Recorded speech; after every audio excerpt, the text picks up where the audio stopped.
Good morning, everyone.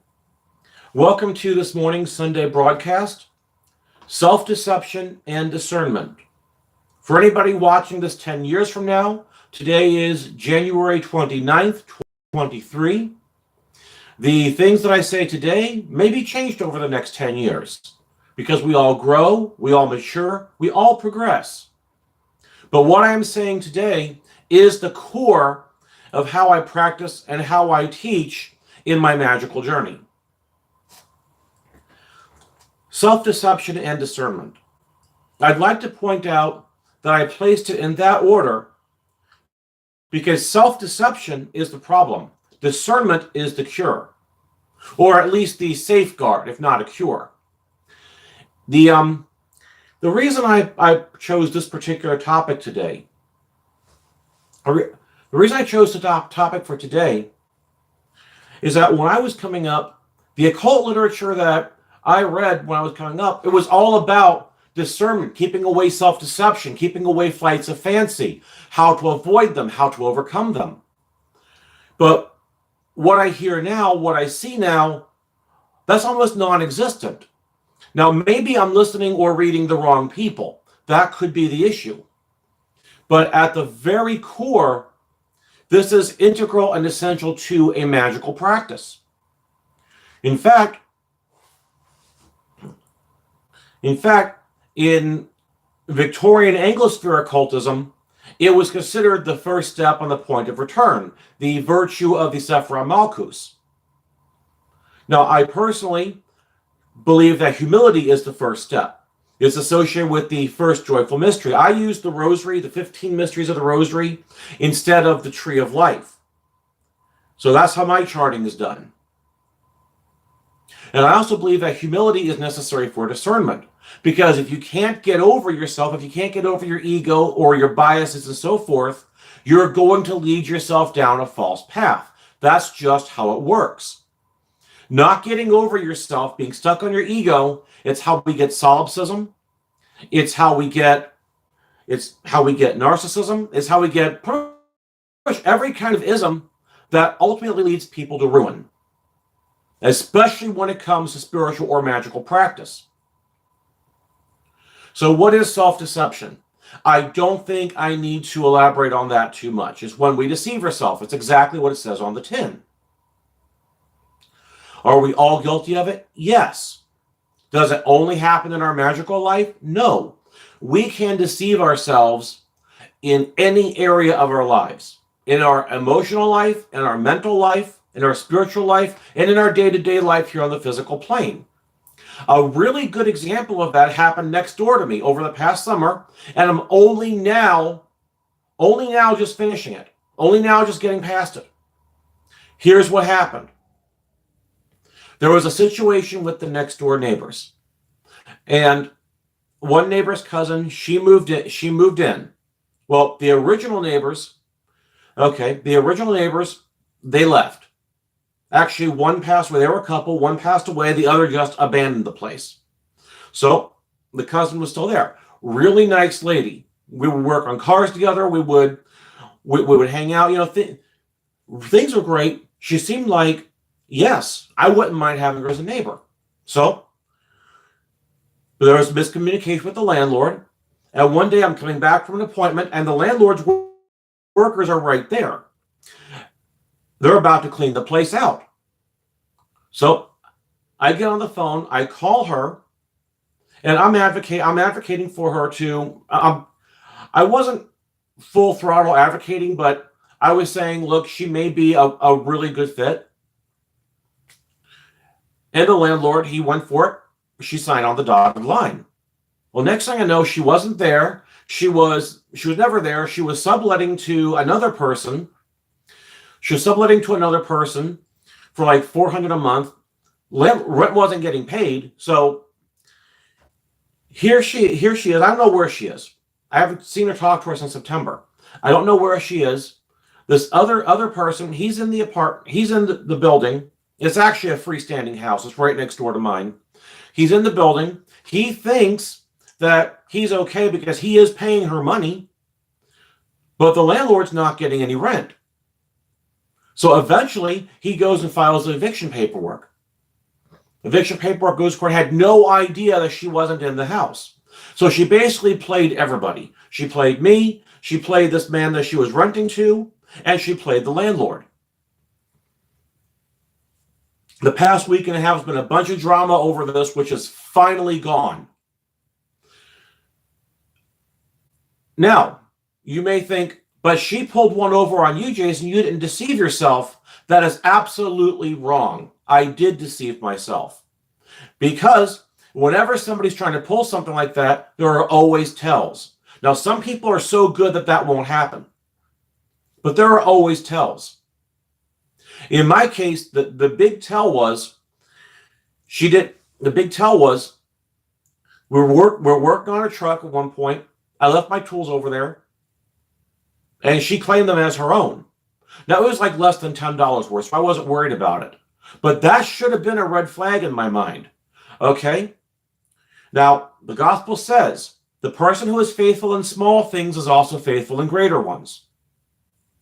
So I should have noticed this. I was deceiving myself into not noticing this and thinking, oh, okay, maybe things will go really well after all. So that's the self-deception. Now, on the spiritual realm, self-deception would be, an example of self-deception in my life would be, in 98, the Rosary and the Ring exercises, which someday I'm going to get that novel written. It's on my hard drive. I keep rewriting it because I just don't like what I have on the screen. I don't like how it's coming out. And I think you deserve better than the manuscript that I have right now. That's why it's been written and rewritten over the past 5 years. But in this, I confused movements in my head for actual archangels. I confused figments of my imagination for an actual person. And I tricked myself and deceived myself so that when it all fell apart in October of that year, when it all fell apart, yeah, I was running with my tail between my legs. But I learned from it. I regrouped from it. And by the summer of 99, things were going much better. Actually, the failure in the Rosary of the Ring is what led to the Christian Occultism and Magic in General website. I often call it the Chocult site because the URL is chocult.8m.com. But that's what led to that, and that's what led to any of you even knowing that I exist. So there was good that came from it, but at its core, there was an exercise in self-deception. So self-deception is a thing. How do we get past that? How do we get around that? How do we guard ourselves against it? Self-deception can be guarded against in a few different ways. Now, in microcosmic magic, you just have to watch out for what's in your head. Is this thing in my head, or is this perception I'm getting a proper one, or is it something that is being tinted or even tainted by my subconscious, or by my biases, or by my perceptions? Now, the process for this is called nepsis, or watchfulness. And what you do is you run it against what do you know in the physical world. You run it against what do you know of your mind and your psyche and the way your head works. And then you run it against what is the impression that I received versus past impressions I've received that have proven to be true. In microcosmic magic. In macrocosmic magic, it's a bigger picture because you're interacting with spirits. How do I know that the spirit so it's all the things in microcosmic magic, then how do I know that the spirit has the best intentions in mind? And then how do I know that the information is true? I'm separating the spirit's intentions from the truth because a spirit may occasionally say something that they mean to be true, they believe is true, but is not true, even if they have the best of intentions. So I'm separating bad intentions from falsehood, or good intentions from truth, just for that purpose. It gives you a more precise measurement. So what is the first step? The first step, say the situation with the neighbor. Oh, wait, I'm not getting my tools back. That's the first situation. She actually got my good safety strap for holding down her hood. There was a pretty bad car accident. I'm not going to get into all the details. It's okay. I'm not getting my tools back. Is there any other tell? Yes, there was. She was constantly complaining about conditions in the house, and it was not the best. It was not the best, but there was a lot of complaining about it and not a whole lot of activity, not a whole lot of communication that I know of, and definitely not a lot of activity. And she knew how to fix them. She works maintenance. She knew how to fix it. And the landlord gave the okay. I mean, they worked something out. So that should have been a tell for me that, okay, if the agreement's not being followed through on, what can I expect in my own interactions? So that's what it is. You look at the person as an individual, you look at the person's behaviors, and then you look for the red flags. Do not be overboard looking for the red flags, because that's another thing. You can badly judge somebody who is a good person, but who might just slip up a few times, or you can misjudge somebody who has ill intentions. So you have to be careful with that. But there were tells. I should have looked at those tells. Okay, maybe I should not be advocating for this person. There is definitely something wrong here. But they were so minor. They were so minor that I didn't look at it. Now, there was a much worse situation that happened in the middle of 2017, where the tells were there. I ignored them on purpose. So that was another exercise in self-deception. I don't want to get into that one. I am, in a way, though, I'm grateful because I regrouped after that. And turned what I'm doing with Thogma into something much better. So keep this in mind. Just because you deceive yourself, once you get over it, you can actually soar to new heights afterwards if you learn the lessons and apply them. So there were tells there. With the Rosary and the Ring exercises, what were the tells? It didn't play out in real life the way it said it would in my head. Empiricism is a very good metric. In fact, during some psychic development exercises I've seen, especially one known as the formula of the Watcher, where you take some of your, I was going to say astral substance for lack of a better framing. Catholicism does not have a category for this, so I don't have a theological terminology for it. But where you take some of your astral substance, you form it into a watcher, and you send it out to different places. You bring it back in, incorporate it into your aura, and then you receive impressions from it. You actually go out and test those impressions. Just like exercises where you're guessing what card is face down. You test your impressions versus the card. You have like a 20% success rate just doing it at random with the cards. With the Watcher, I don't know what the ratios are. I'm sure it's a lot lower. So empiricism is one method for guarding against self-deception. What is the actual thing that you're supposed to be watching? What is the actual thing you're supposed to be perceiving or sensing? Have an empirical balance against it. The second thing, back to the Rosary and the Ring, the exercises in my head. Okay, I was feeling pretty high after some of those meditations. Why? Because I was listening to what was in my head, but it was my biases. So ask yourself, what bias do I have that predisposes me towards this outcome? And if you're doing magic in any way, shape, or form, you have biases. You're biased towards the outcome that you want. Because it's pretty rare that you're doing magic for something you don't want. Nobody does magic in order to be lonely. Now, you might do magic in order to be alone. You might do magic in order to rebuff attentions that you're getting from somebody you're not interested in. You might do it to be alone. You might do it in order to help you commit to whatever it is, like your studies or your occupation or whatever. But nobody wants to be lonely. Lonely is different from being alone. Anybody who's experienced both will tell you that. So what do we do? What are the biases in my head? I'm biased towards this outcome. That doesn't mean this outcome is actually going to happen. But I want this. So, the world does not always give you what you want. What you want may not be available to you at the time. You may find it or something even better later on. So, one big help in discernment is patience.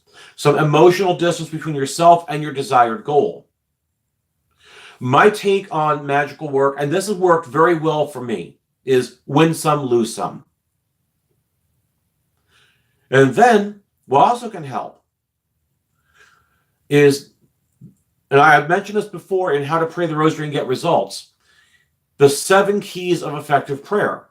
You can use them as a diagnostic. I explained in that book how to do it. Do I have my copy here?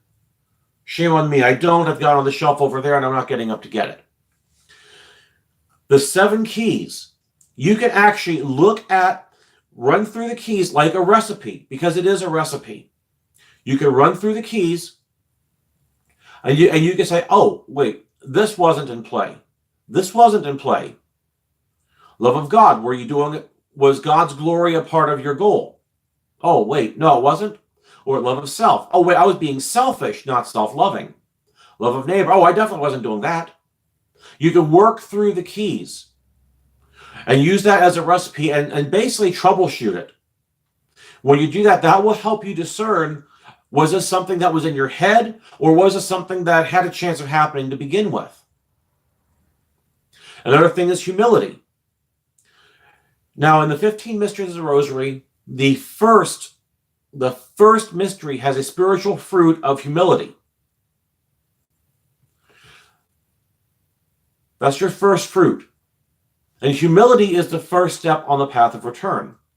Now, I posted about this in 2015 once, and this one guy responded, no, it's discrimination, it's a Sephra Malchus, and humility is associated with Tiferet, and blah, blah, blah, blah, blah, blah, blah, blah, blah. Now, this same person also tried lecturing me about homiletics when he clearly had no experience in a pulpit. And I'm sorry, if you've never had a pulpit, you don't get to lecture me because all you have is theory on paper. You don't have how people respond in practice. They're 2 separate things. Theory and practice are 2 separate things.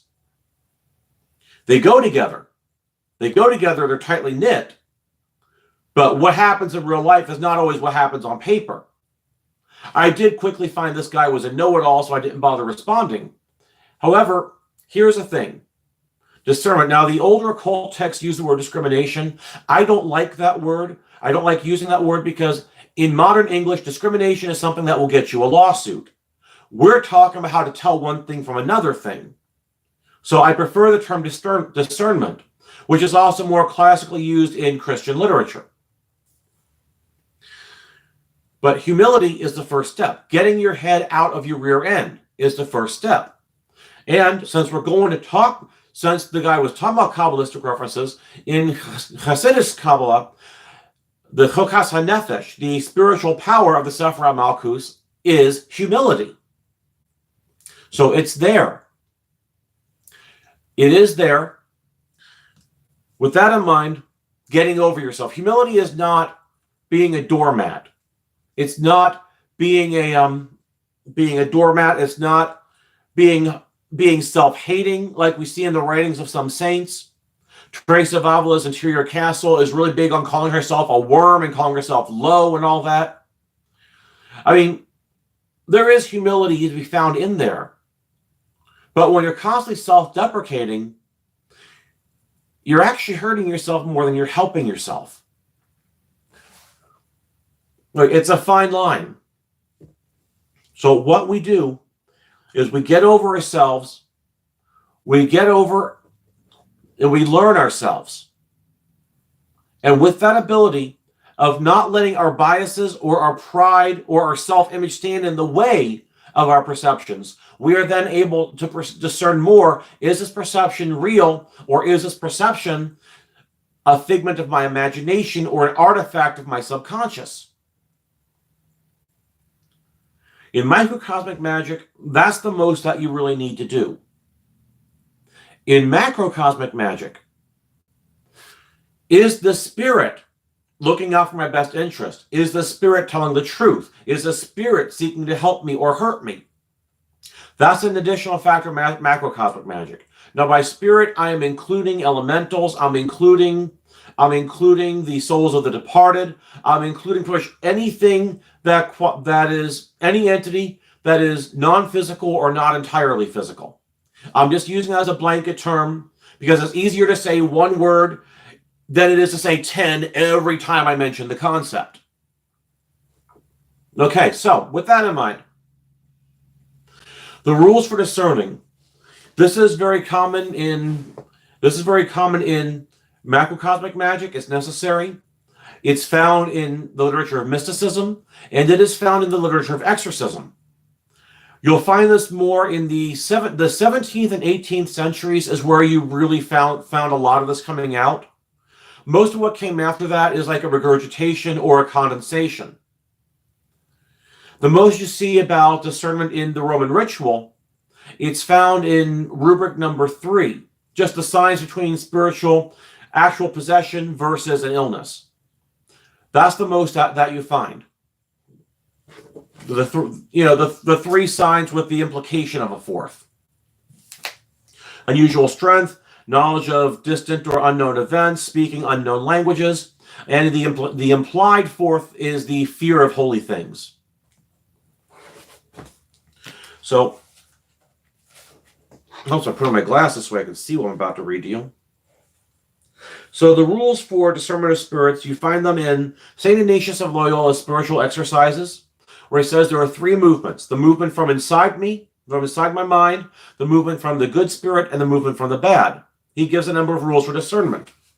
They're condensed in Maximilian Eynatten's Manuale Exorcismorum, which was written, I believe, in 1615. I translate them. The only translation I'm aware of is found in the Big Book of Exorcisms, page 127.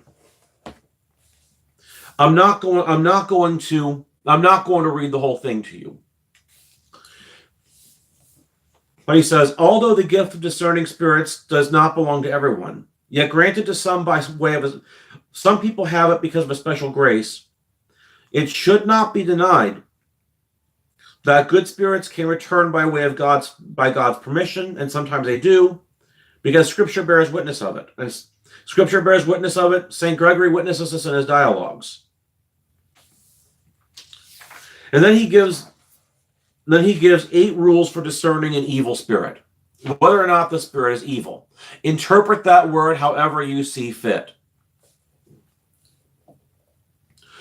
Does the spirit run away from the presence or use of sacred things? Does it tell you a false reason for its appearing to you? Does it say anything against the faith? By that, this is a big one for me. Does the spirit tell you to do something that is against what you know is true? Does it tell you to do something that is against, say, the 10 Commandments? Does it teach you a doctrine that is contrary to the faith of the church? Does it tell you something? Does it tell you something that you know is false, or tell you to do something that you know is wrong? The 4th, does it encourage pride or presumptuousness? Or does it encourage desperation or depression? The 5th one, does it not allow discussing its appearance with the superior or with one's confessor? So basically, does it swear you to secrecy to where you're not allowed to talk about this with your spiritual director? Look, this happened, how do I deal with it?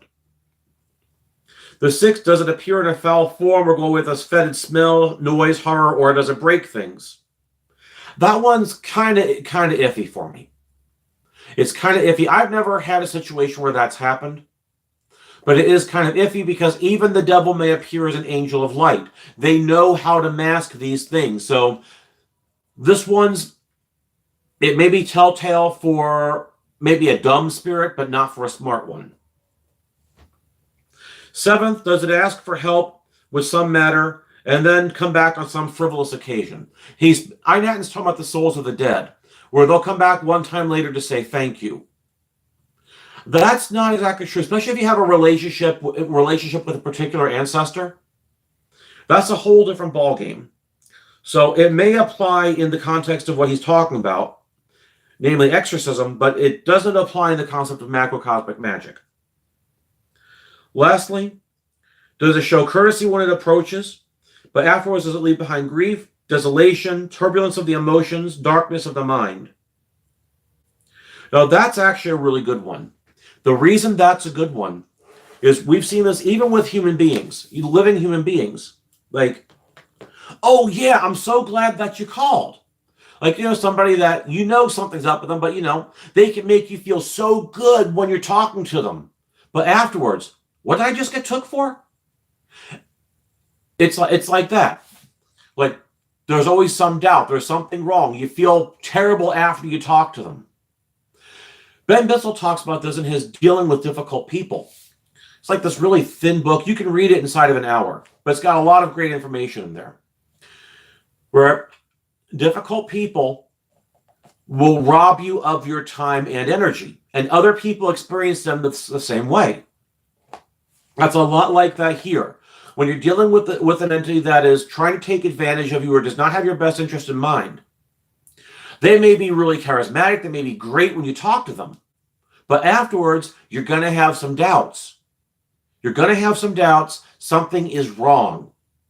Listen to your intuition. That's something that was said back in the 80s during PSAs and during these shows about how to avoid certain things happening to you, like if you think you're being followed. Listen to your intuition is one thing that they said. It applies here. I know I'm probably talking to a bunch of people who are too young to remember the 80s. That's okay. Some of us have to keep the flame alive. So that's basically a roadmap for the discernment of spirits.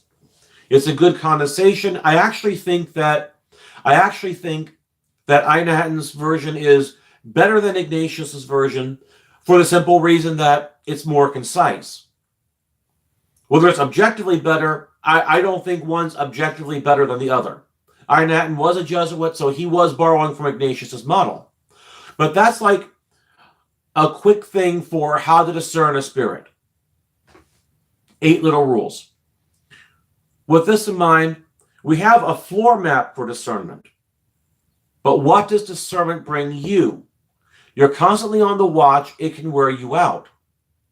But it's important to have. It's important to know. It's important to put into practice. Because this is like a shield. It's like a shield. And if you do it right, it's like +5 plate mail. It can help you to screen out the weapons of the enemy that are used to sabotage you or to hurt you, or maybe even to hurt those you love when they can't get to you. I definitely will be talking about that when we start discussing macrocosmic magic on this channel. And that's the importance of discernment in a nutshell. It is a layer of spiritual protection. Because the enemy can get into the camp if you don't have a guard watching it. The enemy cannot get into the camp directly if you don't have a guard, if you do have a guard watching it. That's your first shield. Knowing what's out there, knowing what's coming for you. Your second shield is your actual protection. Those are the defenses you set up. Whether with the hardening of the aura, the Tower of Light, the banishing ritual of the pentagram for those who use that as a protection, whether with the spirit model, having your forming a relationship with your guardian angel. Some people talk about getting into their element, but I've never met anybody who was successful with that. I'm not even sure whether that refers to your preferred element, just your favorite element, because everybody has one, or the element of your birth sign, or the dominant element on your natal chart. I'm not sure. It's not a method I've ever used or messed with, so I've never looked into it. My point is, discernment is the first layer of protection. The actual protections you set up are your second layer. So that's the benefit. So using the classic format, tell them what you've got. I've done that. Tell them what it can do for you. I've done that. Tell them what to do now. Time for that. What to do now is to begin taking an inventory. I always recommend the first stage of the spiritual exercises. That's probably the one thing you can do, one part you can do without a spiritual director, which is the part where you take an inventory of yourself and you examine yourself, and then do the exercise to get rid of a sin or defect, which is where you put the dots on a piece of paper. I've discussed this so many times before, I don't see a reason to repeat it here. I do discuss it in the Handbook of Exorcism and Deliverance, this book right here. I do discuss it there. But the first step, what to do now, is to learn to discern and start taking steps to overcome your predominant fault. It's known as the predominant fault or as the ruling defect, depending on what author you're reading. Taking the steps to overcome that is the first step towards overcoming your biases, because most of your biases will be plugged into your predominant fault. Most of your subconscious issues will be plugged into that somehow. Now, overcoming it will not get rid of all your issues, but it is a major first step, especially in your spiritual life. Now, for some, the predominant fault could be greed. For others, lust. For others, violence. Eliphas Levi says that for the majority, the predominant fault is egotism. And consider how easily manipulated we can be when somebody hooks into our egos the right way. There's a right way and a wrong way, and for each person, it's different. Consider how easy it is for people to lead us along when they plug into our egos the right way. Work towards overcoming that predominant fault. Prayer to find it. Prayer for the ability to overcome it. And changing your life, where you notice a pattern that it leads into, just say no. There's another slogan from the 80s. Just say no. Learn to develop the strength and the ability to say no. Ask God to help you. Ask your guardian angel to help you. The Blessed Mother's out there. The saints are out there. The angels are out there. They're all there to help you become a saint. And the literature on mysticism says the first step is overcoming your predominant fault. That's also the first step towards developing a solid discernment, a solid sense of discernment. So start there. Start there. Do the best you can to overcome it. If you have a spiritual director, work with your director. If you don't have a spiritual director, find one. Because I've gotten this question before. I do not make myself available for spiritual direction, largely because I have so much stuff happening in my life. I don't have the time to devote the type of attention that I would really need to and that you would deserve. I do, however, make myself available for consults, like maybe once a month or something. As my schedule allows, I do make myself available. Usually like once a month. That's kind of the line I set because it helps. Because that way I'm not over-promising and under-delivering. So that's my availability. I'm more than happy to chat with you over Zoom if that's my preferred method. Over Zoom, or if you just want to shoot me a message. It takes me a while to get to respond, but I will respond eventually. I do apologize in advance. That's just the kind of life I'm living right now, where I don't have as much time on social media as I wish I did. Man, that came out wrong. It sounded better in my head. In any case, that concludes today's talk. The next time you see me out here next Sunday, I will be wearing violet. I have no idea what I'll be talking about. So, wait and see, to be continued. And may the peace of God, which passeth all understanding, keep your hearts and minds in Christ Jesus. Amen.